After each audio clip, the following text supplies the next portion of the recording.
International social media Patel Prahlad भाई सामने आ रही है कि 19 फरवरी को देश को नया चुनाव आयुक्त मिल जाएगा।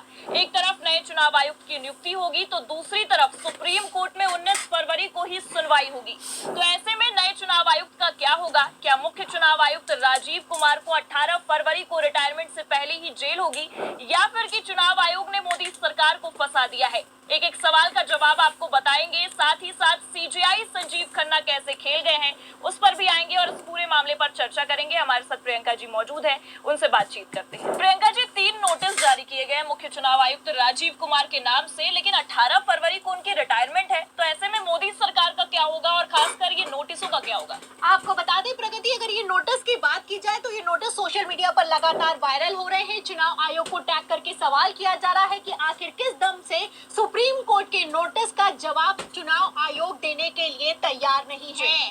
जैसा कि आप जानती हैं कि 18 फरवरी को मुख्य चुनाव आयुक्त राजीव कुमार रिटायर होने वाले हैं। ऐसे में राजीव कुमार की जिम्मेदारी बनती है कि वो रिटायरमेंट ठीक पहले सुप्रीम कोर्ट के नोटिस का जवाब दें, लेकिन फिर भी अभी तक जवाब नहीं दिया गया है। इतिहास में ऐसा पहली बार हो रहा है कि चुनाव आयोग सुप्रीम कोर्ट के आदेश को मानने के लिए तैयार नहीं है। आपको बता दें, ये जितने भी नोटिस हैं ये सारे के सारे ओवर टाइम में चल रहे हैं। जवाब मांगा गया है 2 हफ्ते में, लेकिन 1 महीने से ज्यादा का समय हो चुका है। लेकिन इन सब के बावजूद भी अभी तक चुनाव आयोग ने जवाब नहीं दिया है। फिलहाल इसी को लेकर बवाल खड़ा हो गया है। दावा ये किया जा रहा है कि मुख्य चुनाव आयुक्त राजीव कुमार पर रिटायरमेंट से ठीक पहले अवमानना का केस चलाना चाहिए और तो और राजीव कुमार को जेल में डाल देना चाहिए, क्योंकि सुप्रीम कोर्ट के आदेश की अवहेलना करना अपने आप में कोई छोटी बात नहीं है।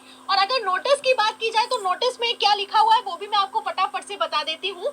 आपको बता दें, अगर सबसे ज्यादा चर्चा किसी नोटिस की हो रही है तो वो नोटिस है कि आखिर कैसे चुनाव आयोग ने महाराष्ट्र और झारखंड के चुनावों में प्रत्येक पोलिंग बूथ पर वोटर्स की संख्या को बढ़ाकर 1200 से 1500 कर दिया है। अब इसी पर सुप्रीम कोर्ट में सुनवाई हुई तो सुनवाई के दौरान डायरेक्ट सवाल किया गया कि अभी तक जब कोई जनगणना नहीं हुई है, किसी तरह की रिपोर्ट नहीं निकल कर सामने आई है, 1200 लोग आप लोग प्रत्येक पोलिंग बूथ पर संभाल नहीं पाते हैं, तो आखिर कैसे इस संख्या को बढ़ाकर 1500 कर दिया गया है? जब ये सवाल किया गया सीजीआई संजीव खन्ना की तरफ से डायरेक्ट किया गया तो चुनाव आयोग जवाब नहीं दे पाया। दिसंबर के महीने में सुनवाई हुई थी, जब चुनाव आयोग जवाब नहीं दे पाया तो नोटिस थमाया गया और 2 हफ्ते में जवाब तलब किया गया।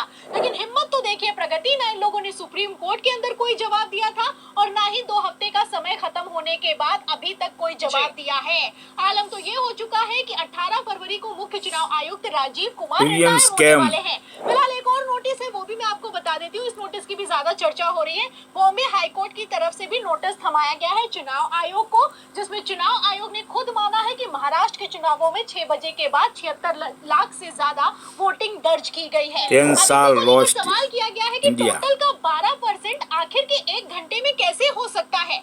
आपको बता दें, पहले चुनाव आयोग से भी इसको लेकर सवाल किया गया था कि इतने ज्यादा मतदान कैसे हो गया, तो चुनाव आयोग ने कोई जवाब नहीं दिया। उसके बाद आरटीआई दाखिल की गई थी और आरटीआई में पोल खुल गई है। आरटीआई में चुनाव आयोग ने खुद माना है कि उसे नहीं पता है कि ये 76 लाख वोट कहां से आ गए हैं। आपको बता दें प्रगति कि जब भी वोटिंग की टाइमिंग खत्म हो जाती है तो जो वोटिंग होती है उस वोटिंग के दौरान जितने भी मतदाता पोलिंग बूथ पर मौजूद होते हैं उनको टोकन बांटा जाता है। अब इसी टोकन की जानकारी मांगी गई थी, लेकिन इस टोकन की जानकारी को लेकर चुनाव आयोग का कहना है कि जो जानकारी आप हमसे मांग रहे हैं वो जानकारी हमारे पास उपलब्ध नहीं है। आप देख सकते हैं कि खेला कितने चरम। Shopify's point of sale system helps कर भी याचिका दाखिल की गई और इस याचिका में नोटिस निकलकर सामने आने के बाद से चुनाव आयोग बुरी तरीके से फंसता हुआ नजर आ रहा है। एक और नोटिस है, आखिरी नोटिस है, ये भी आप जानते हैं, तो हाल का नोटिस है, 11 फरवरी को जारी किया गया नोटिस है और ईवीएम वेरिफिकेशन को लेकर जारी किया गया नोटिस है। इसमें तो सीजीआई संजीव खन्ना ने तो गदर काट दी सुप्रीम कोर्ट में, चुनाव आयोग से कह दिया कि ना कोई डेटा डिलीट करोगे और ना ही कोई डेटा रीलोड करोगे ईवीएम में, और हमें ये बताओ कि ईवीएम वेरिफिकेशन को लेकर जो सुप्रीम कोर्ट की गाइडलाइन है आखिर उसे फॉलो क्यों नहीं किया जा रहा है? तो ये वही 3 नोटिस है प्रगति जिनकी सबसे ज्यादा चर्चा हो रही है, जिनको लेकर आप सवाल भी कर रही हैं और सोशल मीडिया पर भी बवाल खड़ा हो गया है। तो बिल्कुल प्रियंका जी, इन नोटिसों को लेकर काफी सोशल मीडिया पर चर्चा देखी जा रही है, पर एक और चीज की चर्चा काफी हो रही है कि 18 फरवरी को मुख्य चुनाव आयुक्त राजीव कुमार रिटायर हो जाएंगे, 19 को हमें नया मुख्य चुनाव आयुक्त भी मिल जाएगा, लेकिन 19 फरवरी को इसी मामले पर सुप्रीम कोर्ट में भी सुनवाई होगी, तो इसका क्या होगा? इस सुनवाई को लेकर मैं आपको बता दूं प्रगति, बिग ब्रेकिंग निकलकर सामने आई कि 12 फरवरी को सुनवाई होगी, सुप्रीम कोर्ट में सुनवाई होगी तो सख्त एक्शन होगा और ये सुनवाई मुख्य चुनाव आयुक्त राजीव कुमार के रिटायरमेंट के पहले होगी। लेकिन अब इस सुनवाई को टाल दिया गया है। खबर निकलकर सामने आई है कि सुनवाई 12 फरवरी को नहीं बल्कि 19 फरवरी को होगी। अब इसी को लेकर सवाल ये किया जा रहा है कि जब 18 फरवरी को मुख्य चुनाव आयुक्त राजीव कुमार रिटायर हो जाएंगे और 19 फरवरी को देश को नया मुख्य चुनाव आयुक्त मिल जाएगा, तो ऐसे हालातों में सुप्रीम कोर्ट के इस सुनवाई का मतलब ही क्या बनता है? फिलहाल मैं आपको बता दूं, इस याचिका में मांग की गई है कि जिस तरीके से मोदी सरकार ने जो सुप्रीम कोर्ट के फैसले को पलटा है वो गैर कानूनी है। आप अच्छे से जानती हैं कि 2023 मार्च में ऐतिहासिक फैसला निकलकर सामने आया। सुप्रीम कोर्ट ने साफ कह दिया कि जो चुनाव आयुक्त का नियुक्ति पैनल होगा उसमें सीजीआई भी शामिल होगा। इस फैसले के बाद मोदी सरकार की हालत खराब हो गई। मोदी सरकार ने रातों रात इस फैसले को पलट दिया और दिसंबर 2023 में अध्यादेश ले आई। अब इसी को लेकर सुप्रीम कोर्ट में सुनवाई होनी है। लगातार इस सुनवाई को टाला जा रहा है। पहले तो सीजीआई संजीव खन्ना ने खुद को इस सुनवाई से अलग कर लिया था। फिर खबर निकलकर सामने आई थी कि 12 फरवरी को हर हाल में सुनवाई होगी, लेकिन फिर भी इस सुनवाई को टाल दिया गया और वो भी तब टाल दिया गया जब 19 फरवरी को देश को नया मुख्य चुनाव आयुक्त मिलने वाला है। फिलहाल 12 फरवरी को जब सुनवाई हुई थी तब प्रशांत भूषण इसमें वकील हैं, जाने माने वरिष्ठ वकील हैं, उन्होंने जस्टिस से ये भी कहा था कि अगर आप 19 फरवरी को सुनवाई करेंगे तो उसके पहले तो मुख्य चुनाव आयुक्त नियुक्त हो जाएगा। फिलहाल इसी को लेकर जस्टिस का बयान निकलकर सामने आया है और इसी बयान ने मोदी सरकार की धड़कनें बढ़ाकर रखी हैं। आपको बता दें, जस्टिस ने साफ कह दिया है कि अगर 19 फरवरी को नया मुख्य चुनाव आयुक्त नियुक्त हो जाएगा और हमने अगर सुनवाई के दौरान इस कानून को पलट दिया तो मुख्य चुनाव आयुक्त को उसके पद से हटा दिया जाएगा, फिर से नियुक्ति होगी। अब आप देख सकती हैं इसी को लेकर पेच फंस गया है। वैसे भी नेता प्रतिपक्ष राहुल गांधी ने साफ कह दिया है कि जिस मीटिंग में नेता प्रतिपक्ष, प्रधानमंत्री और कैबिनेट का एक मंत्री होगा उस मीटिंग में मैं नहीं जाने वाला हूं और चुनाव आयुक्त की नियुक्ति कर मैं करूंगा ही क्या, क्योंकि जब ये लोग मेरी सुनने वाले नहीं है, अपने मन से नियुक्ति होने वाली है तो इस फैसले का क्या ही असर होगा।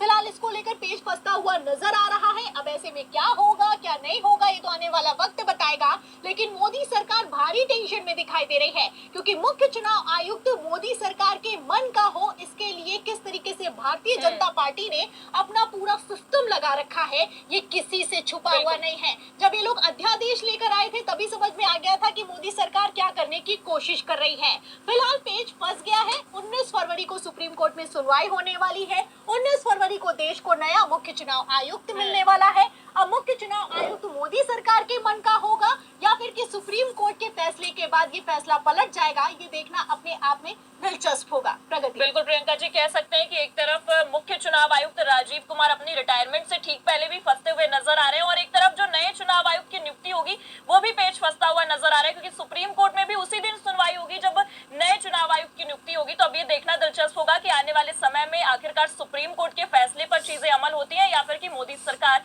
इसको अमल करती है। लेकिन आपने इस पर पूरी जानकारी दी, आपका बहुत बहुत शुक्रिया हमारे साथ जुड़ने के लिए। तो मुख्य चुनाव फरवरी को रिटायर हो जाएंगे, तो ऐसे में नए चुनाव आयुक्त का क्या होगा, सुप्रीम कोर्ट के नोटिस का क्या होगा और सुप्रीम कोर्ट के फैसले का क्या होगा? आपको क्या लगता है? अपनी राय कमेंट करके जरूर बताएं। हमारी बातचीत कैसी लगी लाइक और शेयर जरूर